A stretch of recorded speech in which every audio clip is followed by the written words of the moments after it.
Capítulo 1. O chamado divino na história bíblica. O conceito de chamado, uma perspectiva bíblica. O chamado de Deus é mais do que um simples convite. É um compromisso divino que conecta o ser humano a um propósito eterno. A palavra de Deus revela que o chamado é pessoal, intransferível e visa glorificar o Senhor.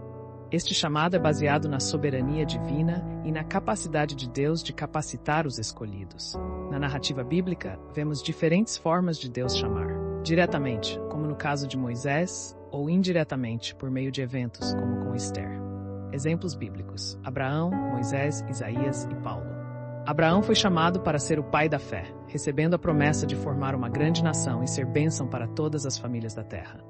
Moisés, apesar de relutante, aceitou o chamado para libertar Israel do Egito. Isaías viu o trono de Deus e respondeu imediatamente ao chamado, demonstrando uma atitude de entrega total. Paulo, de perseguidor da igreja, tornou-se um dos maiores apóstolos. A importância da obediência ao chamado. A obediência ao chamado é essencial para cumprir o plano divino.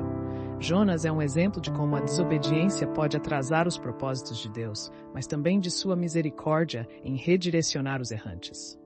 O exemplo de Maria, mãe de Jesus, nos ensina que a submissão ao chamado traz grandes frutos. A especificidade do chamado. Cada ministro de Deus deve conhecer bem o teor de sua mensagem. Deus não chama todos para fazerem o mesmo. Cada chamado carrega uma missão singular. Conhecer o chamado exige intimidade com Deus e discernimento para identificar o que Ele espera de cada obreiro. Capítulo 2. Revelações proféticas sobre o chamado. Como Deus revela o chamado, visões, sonhos e a palavra. Deus se comunica com os escolhidos de formas variadas e pessoais. Visões são utilizadas para dar direção clara. Sonhos proféticos preparam os escolhidos para um destino que muitas vezes é maior do que sua compreensão inicial. A palavra escrita, viva e eficaz, é uma ferramenta constante que ilumina o chamado e oferece instruções. O papel do Espírito Santo na confirmação do chamado. O Espírito Santo é o principal agente na confirmação do chamado. Ele convence, capacita e orienta.